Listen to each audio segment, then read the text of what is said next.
Selamat malam sahabat keluarga dimanapun Anda berada. Senang sekali kembali bersama dengan Familyverse Indonesia. Dan hari ini kita ada di acara IG Live kita seperti biasa di setiap hari Kamis. Kita ada di Bicara, bincang cerdas ya, bincang cerdas, ceria, dan relevan tentunya bagi kita semua. Dan hari ini kita bakal ngobrol tentang satu topik, judulnya itu Be The Best You. Ya, selamat malam buat sahabat keluarga yang baru join di dalam kesempatan malam hari ini. Saya Andy dari Familyverse Indonesia.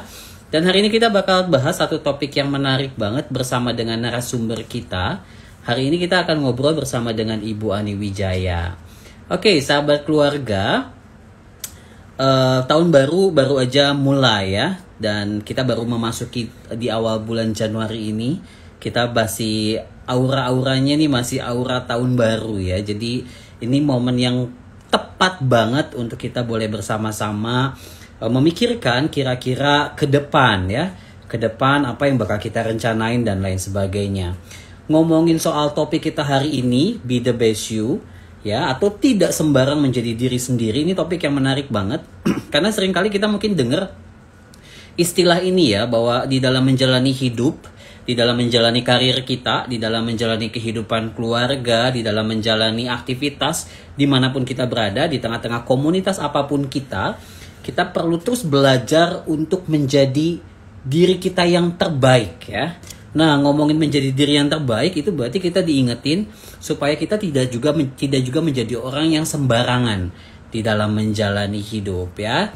Nah, sahabat keluarga, hari ini kita bakal bahas banyak soal bagaimana sih caranya supaya saya bukan cuma sekedar menjadi diri sendiri, bukan cuma sekedar mencintai diri sendiri, tetapi gimana caranya supaya saya belajar untuk menjadi diri saya yang terbaik. Karena nggak bisa dipungkiri, menjadi diri sendiri dan menjadi diri sendiri yang terbaik itu bukan perkara yang mudah. Karena acap kali sebagai manusia, kadang di dalam hidup kita itu ada hal-hal yang kita sesali. Ya, ada hal-hal yang mungkin kita pernah lakukan di masa lalu kita, yang kita anggap, aduh coba dulu aku nggak melakukan itu. Dan ketika akhirnya penyesalan itu kita bawa sampai sekarang, dan kemudian akhirnya menjadi sesuatu hal yang berat bagi kita, untuk kita boleh menjalani hidup kita. Nah, hari ini kita bakal ngobrol bersama dengan seorang narasumber, seorang konselor, pemerhati keluarga, seseorang yang juga sangat concern dengan dunia anak muda.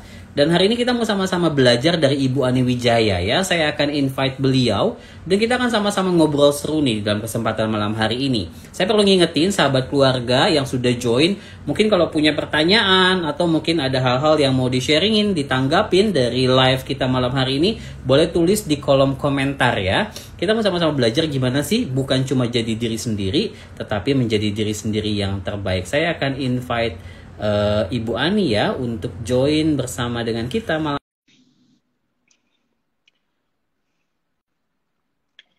Oke, sambil kita menunggu narasumber kita ya, mungkin sahabat. Oke, selamat malam Ibu.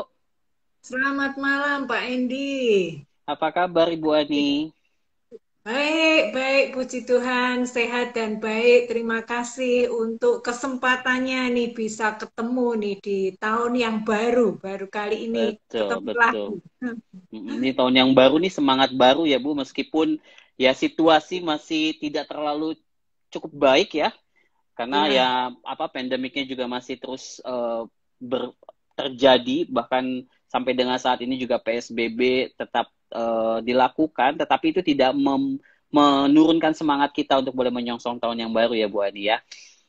Ya, benar sekali Pak Endi. Ini pasti sahabat, betul, ini pasti sahabat keluarga juga udah penasaran dan udah kangen lagi dengerin share-nya Bu Ani ini. Ya, karena cukup banyak anemonya nih Bu. Kalau Bu Ani yang sharing nih pasti cukup rame nih di Instagram nih, yang tanya, yang komentar, biasanya kayak begitu. Oke Bu Ani, kita mau ngomongin satu topik yang menarik hari ini soal Be The Best You. Kalau Bu Ani sendiri ketika mendengarkan tema ini, apa yang ada di dalam benak Ibu Ani sebagai seorang konselor? Pertama sih saya selalu kalau bicara soal tema tertentu yang family first sampaikan begitu, saya pasti lihat saya suka enggak topik ini. Hmm. Nah, ngomongin soal diri sendiri, wah saya senang sekali itu. Dan saya Hmm. pikir Hmm. orang suka lah berbicara tentang dirinya sendiri. Nah, apalagi kalau ini dikatakan bahwa be the best you, be the best me, kayak begitu ya. Ini merupakan satu hal yang selalu, ya hampir selalu kalau di momentum akhir tahun, kemudian awal tahun begitu, mesti saya akan melakukan self-reflection untuk bagaimana ya saya bisa menjadi lebih baik lagi begitu. Hmm. Nah, itu yang selalu juga saya lakukan. Karena itu saya senang sekali, antusias banget untuk bisa berbagi dengan teman-teman di Instagram ini ya, siapapun yang sudah bergabung pada kesempatan malam hari ini, feel free untuk bertanya, komen, apapun juga mungkin sharing pengalaman sekalipun lewat komentar di chat begitu ya. Tapi mari kita berinteraksi satu dengan yang lainnya, karena kalau ngomongin soal diri sendiri pasti semua orang seneng ngomongin dirinya sendiri. Dan itu nggak apa-apa juga, karena kita juga perlu punya self-love, mencintai Betul. diri kita. Bukan egois artinya, tetapi bagaimana kita itu ya menghargai diri kita sendiri. Ya itu Oke. makanya kita akan, maksudnya saya senang sekali begitu Pak Endi untuk Oke. berbincang tentang hal ini. Ngomongin soal be the best you, Bu, salah satu persoalan ya yang seringkali dihadapi oleh diri kita sendiri adalah ketika kita menyesali keputusan-keputusan yang pernah kita ambil. Nah, biasanya kan Hmm, memang ya namanya juga penyesalan pasti datangnya belakangan ya, Bu, katanya soalnya kalau di ya, awal namanya pendaftaran, katanya begitu ya, Bu. iya, Nah, iya, iya. ngomongin soal penyesalan nih, Bu, ngomongin soal keputusan yang pernah diambil dan kemudian menyesali sehingga kemudian agak berat untuk kita menjalani diri kita. Kira-kira apa yang perlu dilakukan supaya kita belajar menjadi orang yang tidak mudah menyesal? Karena bagaimanapun nggak ada manusia yang sempurna ya, Bu. Kadang pilihan kita Ya, bisa ya. bisa bisa tidak tepat. Kalau menurut Bu Ani gimana nih, Bu, caranya, Bu? Nah, ini dari saya pribadi ya, memang kan nggak mudah sih. Seringkali banyak orang, termasuk saya juga kadang begitu. Aduh nyesel tuh, kenapa kok ambil keputusan begini? Atau paling setara mudah tuh, aduh kok aku ngomong gitu ya tadi ya, gitu kan menyesal. Tapi ya sesal kemudian kan tiada guna begitu ya Pak Hmm. Endi ya. Ya kita mesti menyadari bahwa ya mungkin ini saya salah nih untuk berbicara, untuk lost control ketika berbicara dan membuat sakit hati orang, barangkali begitu, kita akui saja. Kalau Hmm. kita merasa maksudnya menyesal, kita terima perasaan itu saja. Jadi jangan self denial Denial. gitu ya, bahwa enggak saya enggak nyesel kok. Mendingan kita terima aja, kita akui aja, oh saya ada perasaan menyesal. Tapi kan kita kemudian berpikir bahwa ya memang menyesal, tapi cobalah lihat dari sisi sudut pandang yang berbeda juga. Kalau kita terlalu menyesali juga tidak ada artinya, dan buat apa juga, lebih baik kita berpikir next step-nya apa? Apa yang saya Hmm. mesti lakukan? Bagaimana yang saya mesti kelola perasaan saya ini? Kalau saya sudah menyakiti hati orang lain karena tindakan saya perlu mengambil sikap untuk saya mendatangi orang tersebut dan minta maaf dan rekonsiliasi begitu.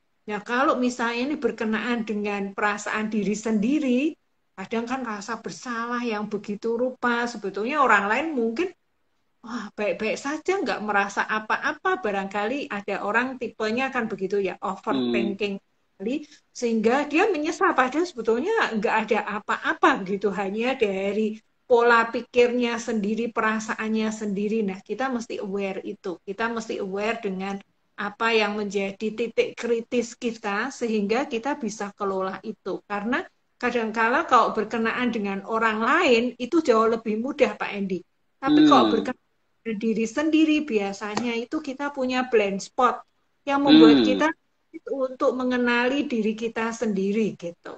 Nah, Oke, wow. itu Ini menarik banget nih. Ngomongin soal mengenali diri sendiri, itu kan menjadi langkah awal untuk kita bisa menjadi yang terbaik ya, Bu. Kita nggak mungkin bisa betul. jadi pribadi yang terbaik kalau sebenarnya kita sendiri nggak kenal diri kita, nggak mengenal emosi kita, nggak mengenal perasaan yang kita rasakan. Nah, kalau menurut Bu Ani sendiri, apa yang harus dilakukan supaya kita bisa mengenali diri kita? Selain mungkin kita bertanya kepada orang ya, menurut kamu aku gimana? Kan ada teori itu Bu, yang Johari Windows, kalau saya nggak salah ya, orang lain, Betul. apa yang orang lain lihat, apakah hal yang sama yang kita lihat, atau yang kita tahu tapi orang lain nggak tahu. Terus ada blind spot yang tadi Ibu ceritain. Kalau menurut Bu Ani, gimana caranya kita bisa mengenal diri kita sendiri? Ya, itu seperti yang Pak Endi sudah katakan, sharingkan, bisa lewat metode Johari Window. Jadi ada Hmm, hal-hal yang kita bisa refleksikan bahwa saya merasa bahwa saya tuh tipenya begini-begini. Kita bisa catat, hmm, kita bikin jurnal bahwa saya itu hmm, seperti ini. Dan hmm, kemudian kita bisa tanya kepada orang lain. Orang lain melihat kita itu seperti apa. Dan hmm, mungkin juga ada hal yang, oh orang lain tidak tahu nih, tapi saya sendiri yang tahu, yang menjadi rahasia saya. Tapi ada yang namanya benar-benar titik buta, di mana orang lain juga nggak tahu, saya juga tidak tahu. Itu blind spot yang maksudnya yang benar-benar ya orang lain juga nggak ngerti gitu, nggak lihat titik hmm, buta. Saya hmm, sebutnya begitu. Kalau blind spot itu kan lebih orang lain yang bisa lihat, tapi kita mungkin hmm, tidak lihat seperti itu. Nah, kita bisa refleksikan itu, kita bisa journaling diri. Kalau hmm, pengalaman saya menggunakan selain momentum awal tahun, maksudnya akhir tahun, tutup tahun, buka tahun itu ya, 1 Januari kayak begitu untuk saya self reflection, tapi juga di saat saya ulang tahun. Biasanya kalau hmm, saya ulang tahun, ya kalau teman-teman dekat saya itu sudah tahu tuh, mereka akan memberi saya atau kadang saya pun tanpa sungkan saya minta hadiah karena saya pas ulang tahun gitu Pak Andi. hmm, Hadiahnya adalah memberikan satu kata untuk saya. Itu boleh mau sifat, mau analogi, metafor tertentu, bagaimana pengenalan teman-teman sahabat saya berkenaan dengan diri saya. Nah, hmm, itu satu cara saya untuk saya mengenali diri. Katakanlah usia saya itu waktu usia 30 tahun, saya minta tuh 30 kata gitu. Saya hmm, mau kumpulin 30 kata. Itu sebagai self reflection saya supaya saya lebih mengenali diri saya. Itu tips hmm, praktisnya itu seperti itu. Nah, memang kadang-kala kan sekarang zaman WA itu WA grup ke orang ulang tahun bahkan kan tinggal copy paste ya. Selamat ulang tahun betul. sama copy paste. Nah, kadang itu kan percuma ya, kadang begitu kan. Ya itu termasuk bentuk perhatian oke. Nah, cuman saya lebih suka daripada kamu copy paste, kamu nggak usah nulis panjang-panjang copy paste, Hmm, tapi kasih satu kata. Mungkin apa? Itu sesuatu yang berkenaan fisik, misalnya boleh cantik lah, atau cakep lah, atau juga hmm, satu kata sifat tertentu. Nah, kalau mau kasih ada yang rasanya kok kayaknya negatif ya terserah sih, tiap orang kan punya punya apa ya perasaan tertentu atau pengalaman tertentu berkenaan dengan saya itu secara sederhana. Tapi kalau mau lebih profesional atau mau lebih tahu ya kita psikotes saja, kita tes kepribadian hmm, atau dengan berbayar atau tidak berbayar itu kan di internet di Google begitu banyak banget kalau kita mau tes kepribadian yang bentuknya apa saja bisa. Ada yang sebut foto karakter dengan ya, warna-warna, ada yang DISC, ada DSC. yang Enneagram juga ada yang golongan darah, apapun Nah, ada banyak. Ya, tapi yang penting adalah menurut saya bagaimana kita sendiri melihat diri kita sendiri. Nah, memang itu tidak semua orang bisa ya. Dalam artian begini, misalnya barusan saja minggu lalu saya berbicara dengan anak-anak muda. Kemudian untuk menemukan tujuan hidupnya, untuk menemukan ikigai, ikigai. Hmm. Ya itu kayak satu alasan kenapa sih saya hidup, mengapa saya mesti harus bangun pagi begitu. Karena ini memang diambil dari kebiasaan di Jepang ya, ikigai. Hmm. Jadi tujuan goal hidupnya itu seperti apa. Seringkali Hmm. banyak orang itu nggak pede gitu. Saya tuh seperti apa? Rasanya kalau saya Hmm. itu menuliskan hal-hal yang positif dari diri saya, masa sih saya begitu? Kok misalnya Hmm. acara begitu, ayo bikin 10 hal positif, hal-hal yang kamu syukuri tentang dirimu, apa saja 10 dalam waktu cuman 5 menit misalnya gitu, atau pokoknya waktu yang singkat begitu. Ada banyak orang yang kesulitan untuk bisa menuliskannya. Karena ketika Hmm. menuliskannya, tertuduh nih hati. Hmm. Bener, masa kamu sabar, kemarin juga kamu marah gitu. Nah, itu yang membuat Hmm. kita tidak pede karena kita terlalu menghakimi diri kita sendiri. Nah, itu menjadi hambatan, hambatan untuk kita bisa mengenali diri karena kita terlalu mengkritik diri kita sendiri. Nah, Hmm. ada tipe-tipe orang tertentu yang begitu. Tapi ada orang yang ya jarang sih menurut saya kalau orang yang sangat pede begitu, saya ini gitu.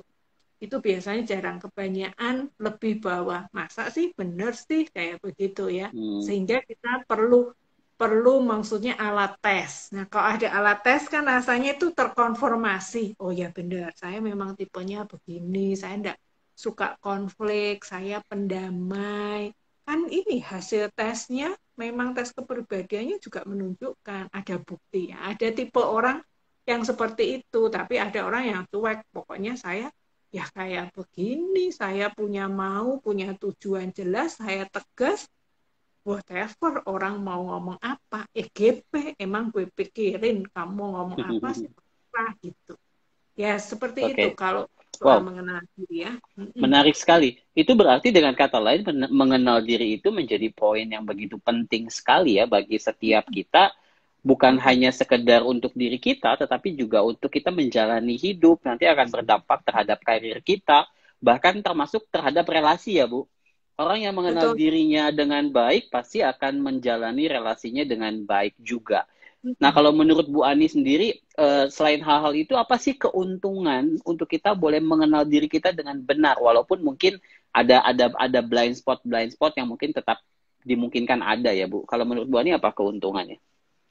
Banyak keuntungannya, misalnya kan memang dengan kita mengenal diri, kita jadi tahu nih, saya itu punya tujuan hidup itu seperti apa. Yang sesuai Hmm. dengan diri saya. Saya tahu apa yang saya sukai.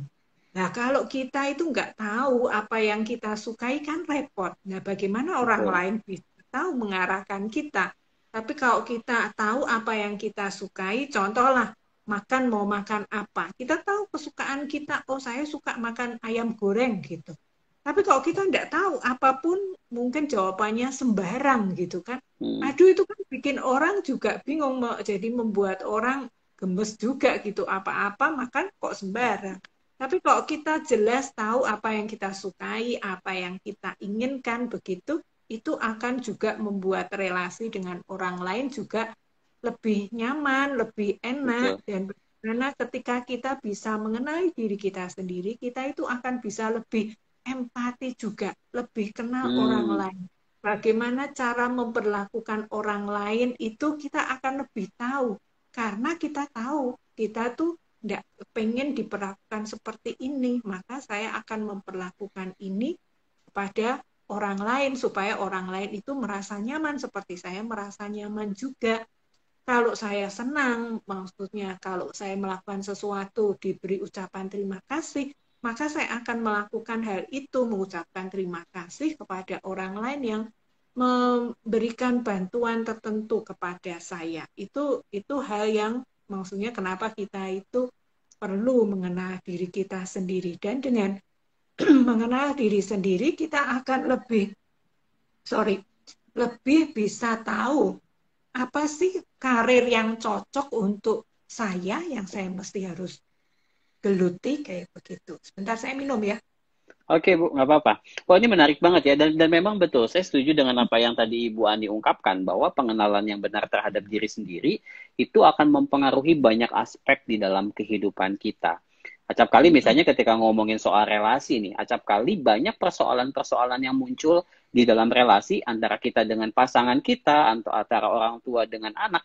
Salah satu akar masalahnya adalah bisa jadi karena dia tidak mengenal dirinya dengan benar, sehingga tadi yang Bu Ani Benar. bilang, dia tidak bisa empati terhadap pasangannya.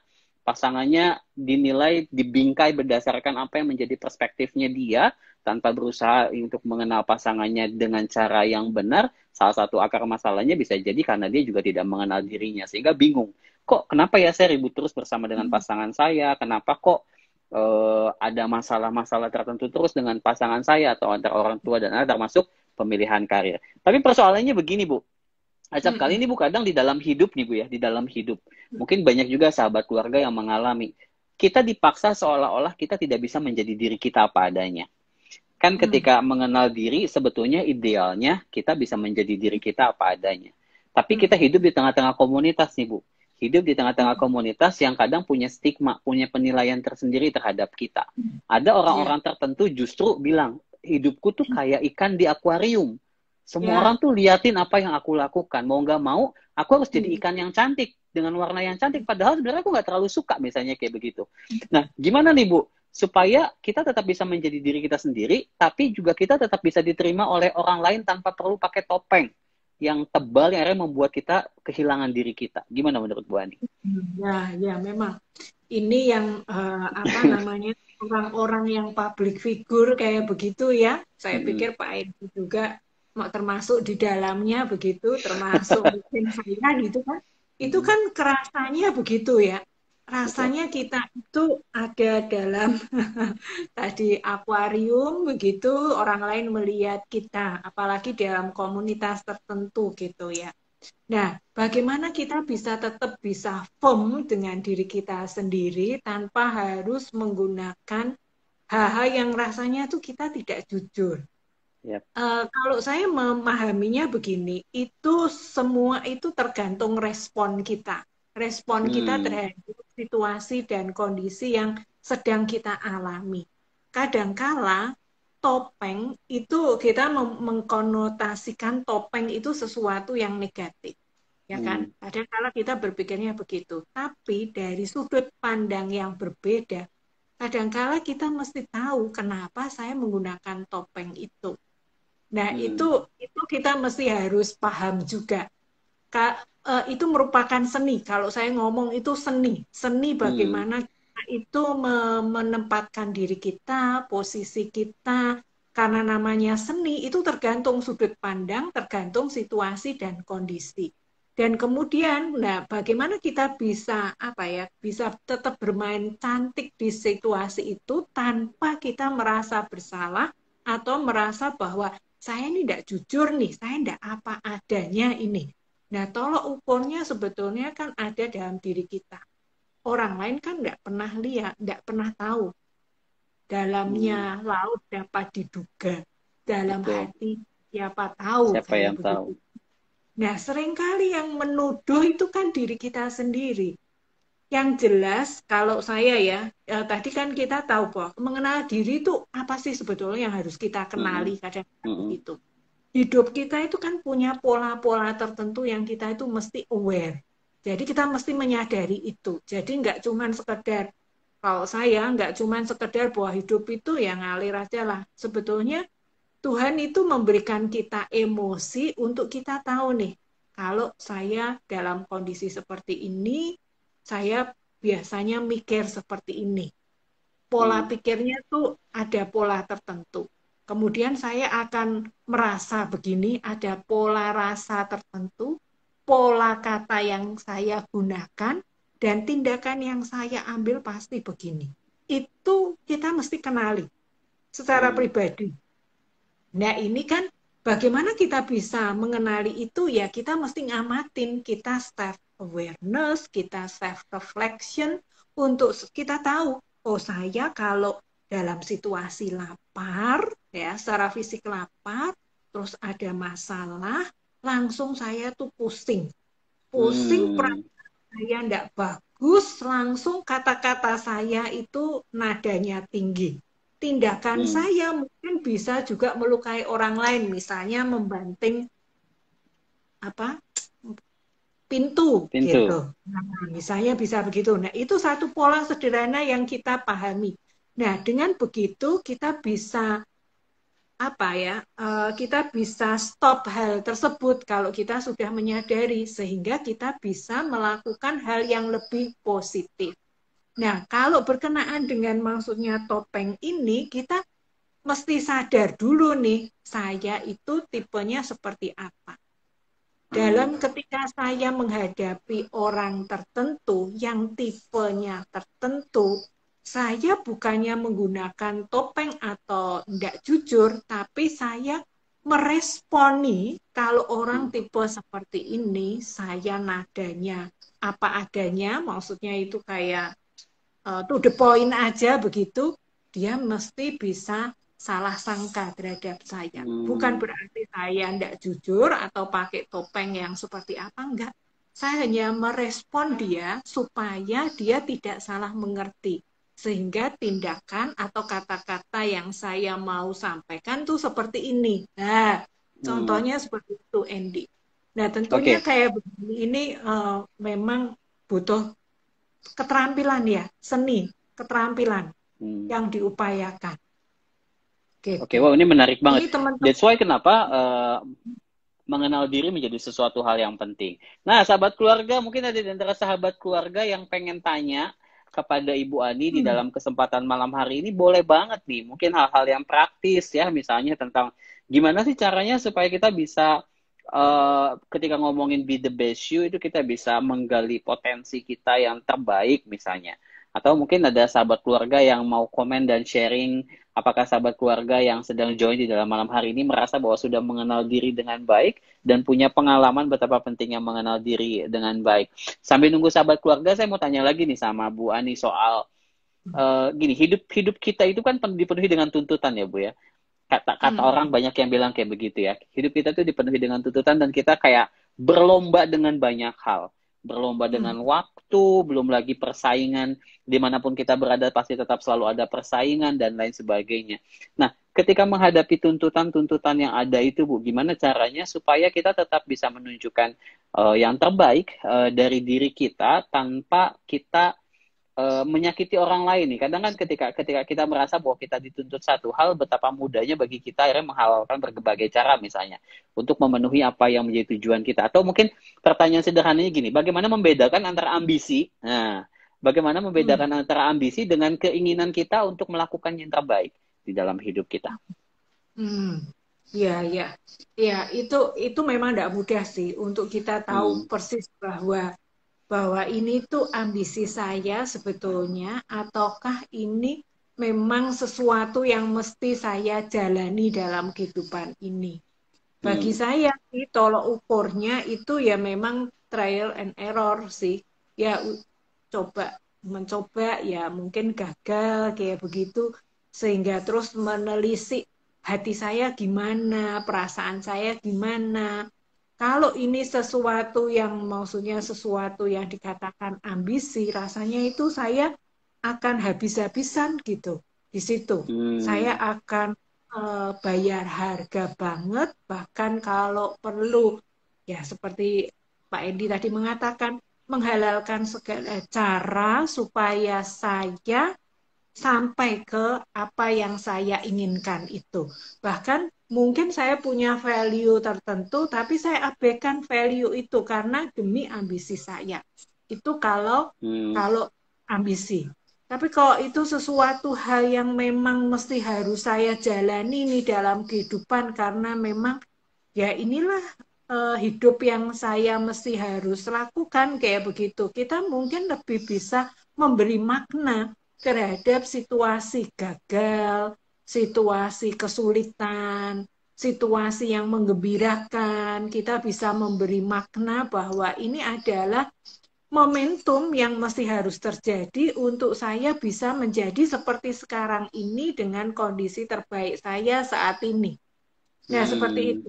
Ya, untuk bisa terampil seperti itu, ya rahasianya bagi pengalaman saya ya, itu cuma bagaimana saya bisa self awareness. Saya sadar nih, saya tidak sedang tidur, tapi saya sadar benar-benar maksudnya menikmati momen by momen yang terjadi.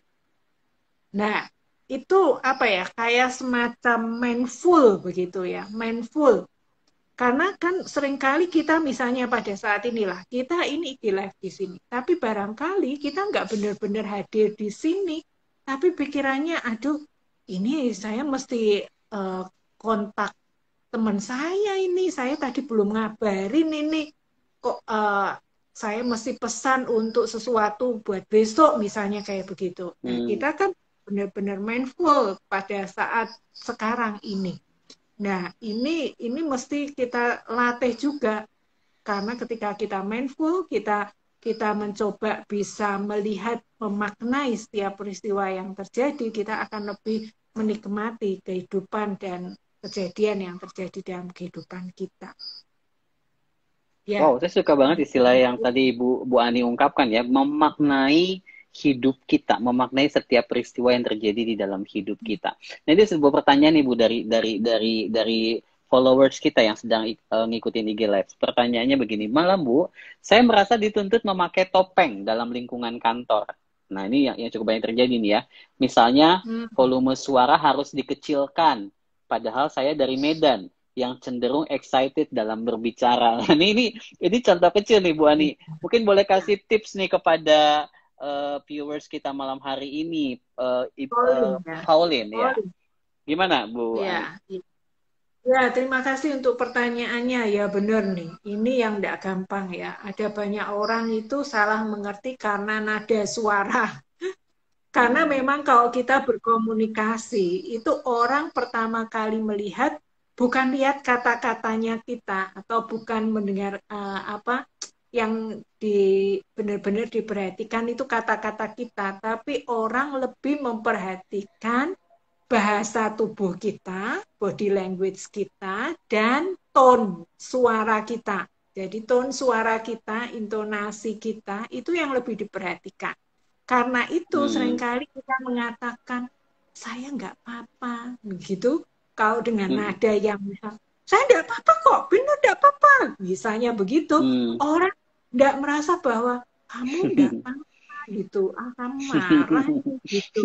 Nah, ini memang kita mesti harus pelajari nih, kita harus pelajari.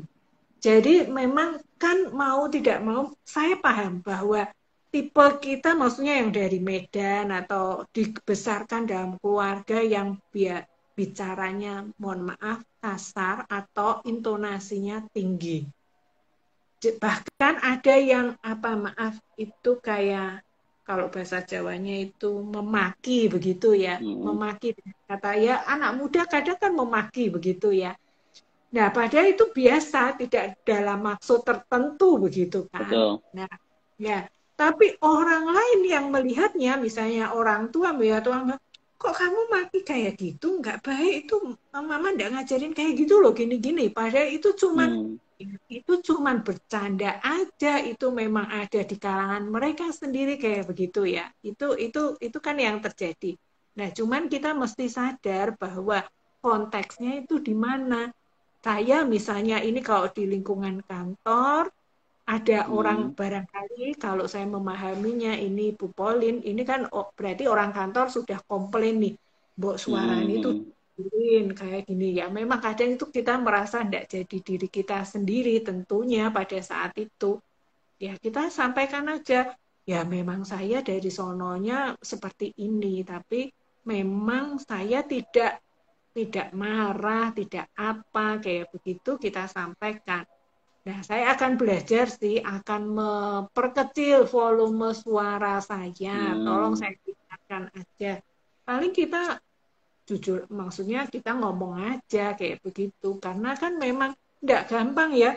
Kita mungkin sudah berapa, kalau sama orang tua barangkali, kalau tergantung kita menikah usia berapa ya. Kalau kita senantiasa berada di lingkungan keluarga kita 35 tahun, hidup bersama keluarga kita.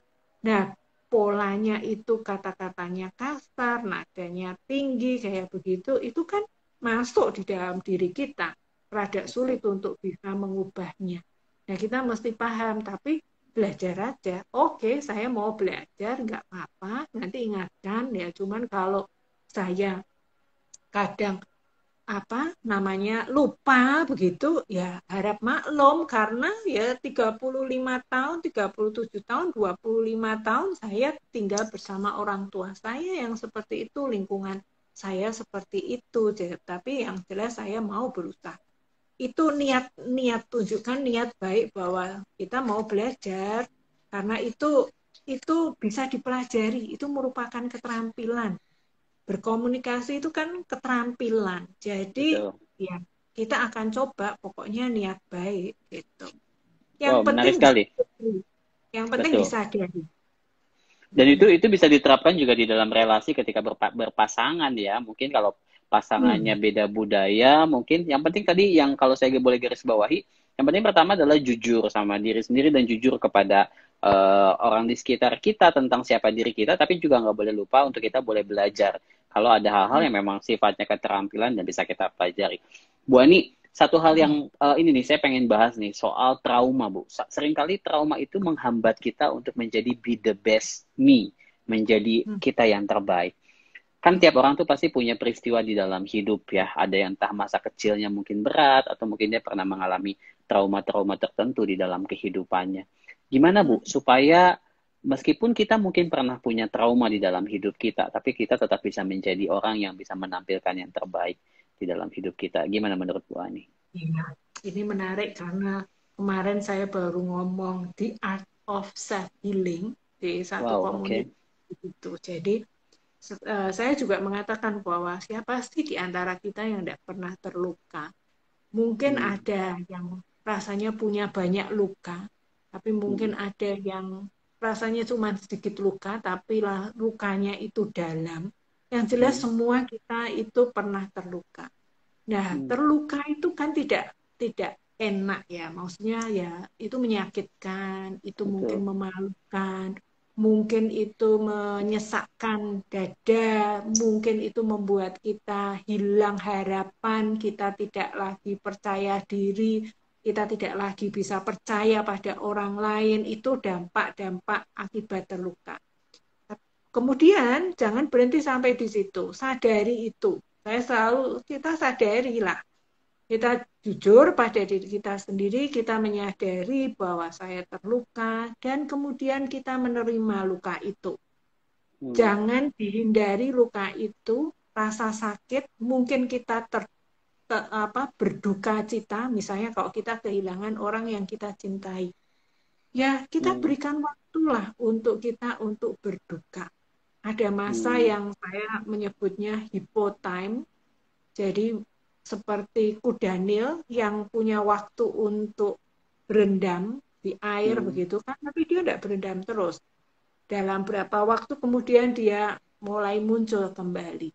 Ada saat-saat kita mengalami luka, berikan waktu lembut pada diri kita sendiri untuk kita beri waktu terluka, berduka, tapi tidak lama-lama. Kita tetapkan waktu. Kira-kira saya akan bisa mengelola emosi perasaan saya berapa lama.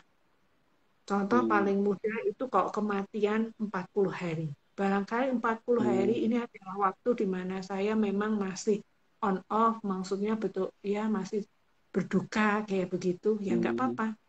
Beritahu ke orang lain, beri waktu saya. Mungkin kalau di masa-masa itu saya masih suka cerita, suka nangis, tolong dampingi saya saja. Misalnya kayak begitu.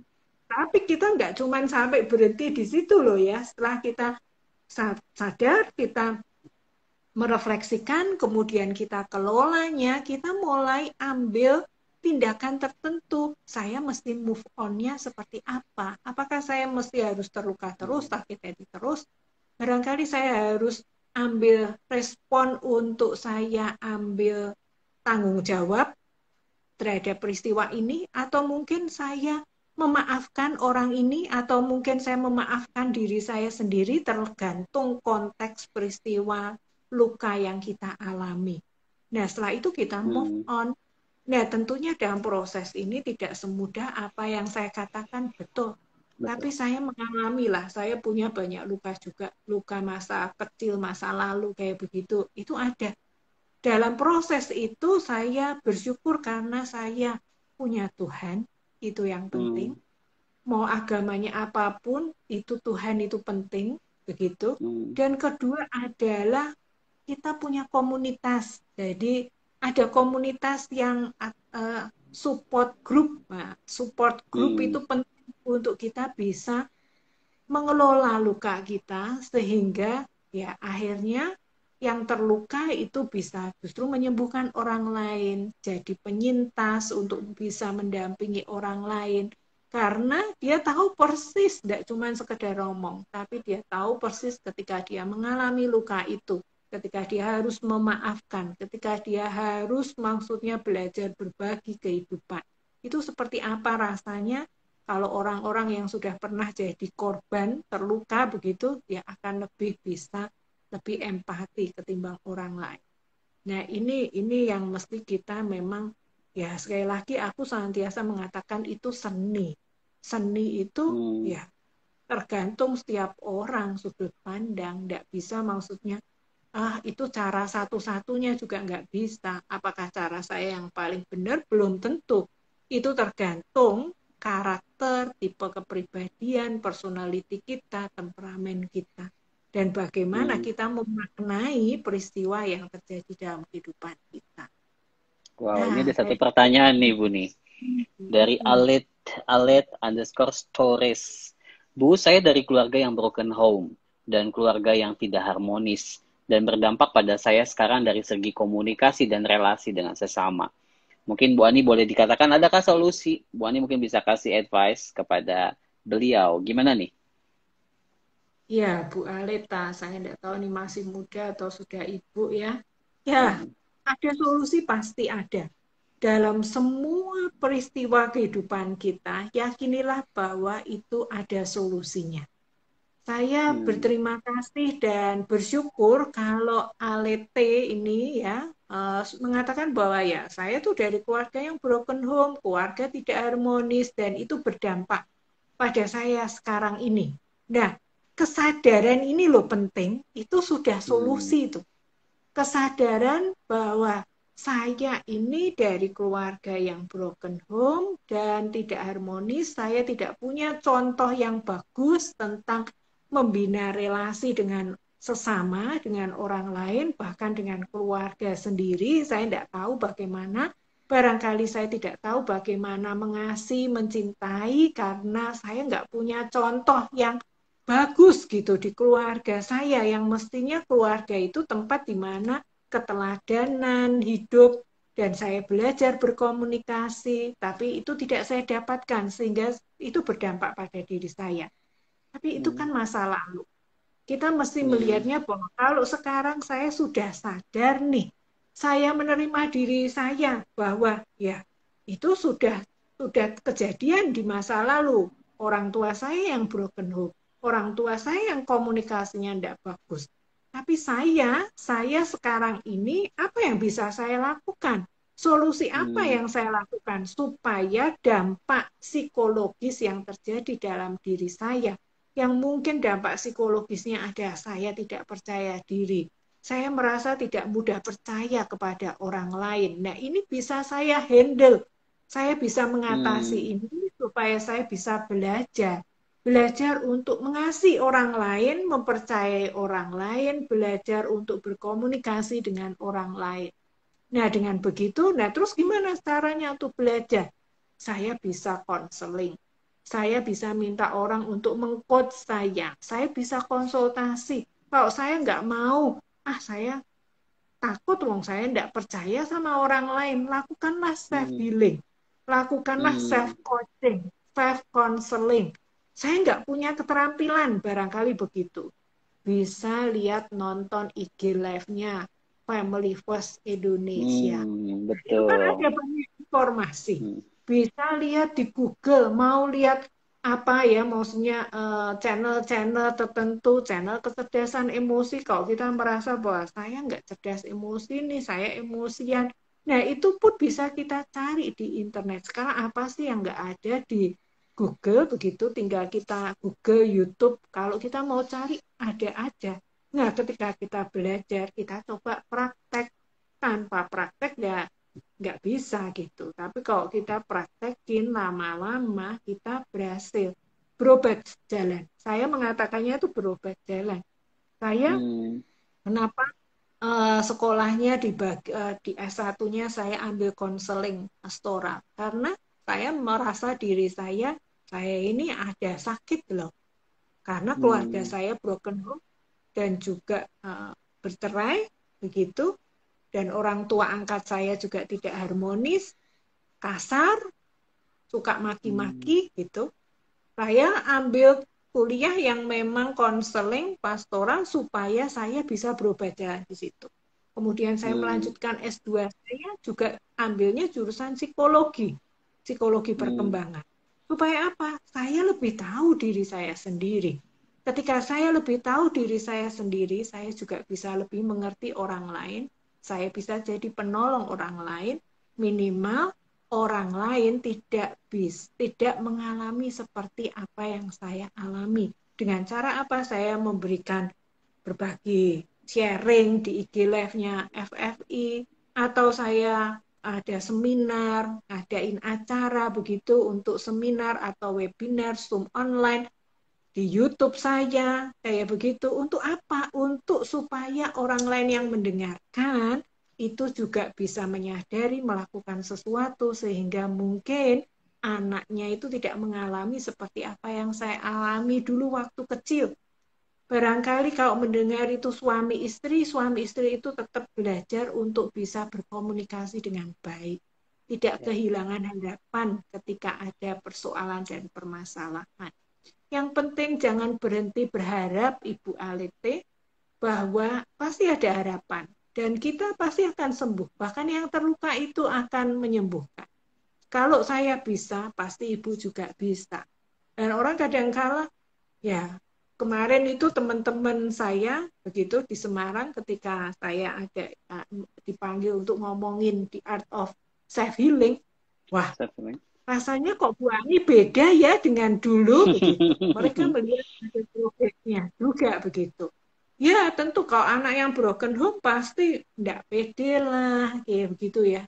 Itu proses. Barangkali itu proses seumur hidup juga karena kadang-kala saya juga kadang on off gitu. Kadang aduh aku tidak pede nih, aku gini cemas galau apa. Kadang-kala ada masa seperti itu. Tapi yang penting pada saat seperti itu saya belajar, kenapa saya begitu ya? Ada peristiwa apa, pola apa yang sebetulnya sedang terjadi sehingga saya punya perasaan ini. Bagaimana saya menerima perasaan ini, kemudian saya kelola, saya ambil respon untuk saya bertanggung jawab nih terhadap pengalaman ini. Dan saya menjadi otentik diri saya sendiri yang memang unik. Setiap orang unik. Jadi kalau ini kan tips dari saya, Alete ya.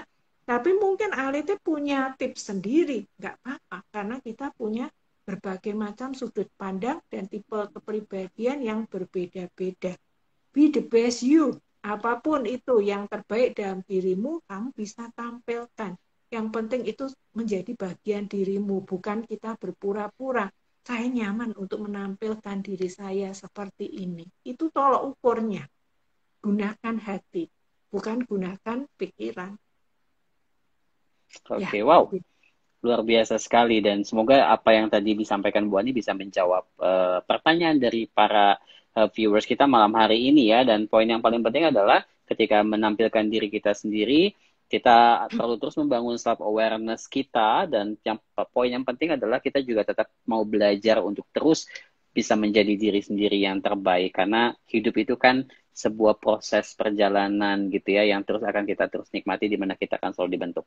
Bu, di bagian akhir boleh dong Bu kasih tips-tips praktis nih untuk sahabat keluarga, supaya sahabat keluarga yang join bisa belajar menjadi be the best diri kita sendiri, be the best me. Silakan Bu Ani. Be the best you, be the best me. Saya pakai akronim seperti biasa, BEST. BEST, oke. Nah, BEST-nya, B-nya adalah be authentic. Jadi kalau untuk mau jadi be the best, kita mesti menemukan keunikan diri kita. Betul. Keunikan diri kita itu apa? Be authentic. Kemudian E-nya adalah endurance. Endurance. Jadi kita mesti harus punya daya tahan Daya yang tahan. cukup kuat, kesabaran, ketekunan untuk kita. Ya kan memang tidak mudah sih untuk menemukan keunikan kita itu seperti apa, kan tidak mudah. Butuh waktu, butuh jam terbang, butuh keterampilan, butuh pengetahuan juga, butuh hikmat juga. Gak apa-apa, kita terus coba. Trial and error kita lakukan itu. Endurance. Kemudian yang berikutnya S ya. Yes. S-nya adalah self-awareness dan self-reflection. Awareness, kita sadar dan kita mencoba merefleksikan apa yang terjadi di perasaan kita, pola pikir, pola rasa, pola kata, pola tindak kita. Kita coba refleksikan itu. Dan yang terakhir adalah T, taking action responsibility. Jadi bagaimana kita mengambil action, mengambil tindakan yang bertanggung jawab, respon yang benar dan bijak. Sehingga kita benar-benar bisa menjadi be the best me dalam kehidupan kita. Gitu Pak Wow, Indi. super sekali. Saya mau ulang lagi tadi apa yang Bu Ani katakan supaya sahabat keluarga tetap ingat. Be the best you itu berarti best. Be authentic, menjadi orang yang otentik ya. Menjadi orang yang menunjukkan keunikan. Karena tiap orang kita pasti beda-beda ya. E-nya itu endurance. Kita perlu tetap punya daya tahan. Bukan cuma sekedar untuk menunjukkan keunikan kita. Tetapi juga menghadapi tantangan di sekitar kita ya. S-nya itu tadi self-reflection ya. Self-awareness itu penting banget. Awareness dan reflection, dan T-nya itu adalah taking responsibility. Taking action responsibility itu bagian yang paling penting karena hidup itu bukan cuma teori, hidup itu harus dijalani dan kita perlu menjalani dengan bertanggung jawab. Sekali lagi terima kasih Ibu Ani, terima kasih juga sahabat keluarga yang sudah join malam hari ini. Kalau ada di antara sahabat keluarga yang merasa topik hari ini bermanfaat banget, jangan lupa kasih tahu teman-teman untuk bisa lihat di IGTV-nya Familyverse Indonesia karena habis ini kita bakal tampilkan di IGTV dan supaya bisa dinikmati lebih banyak orang lagi. Sekali lagi terima kasih Ibu Ani dan selamat malam sahabat keluarga, selamat menikmati waktu bersama dengan keluarga semua. Ya, bye-bye.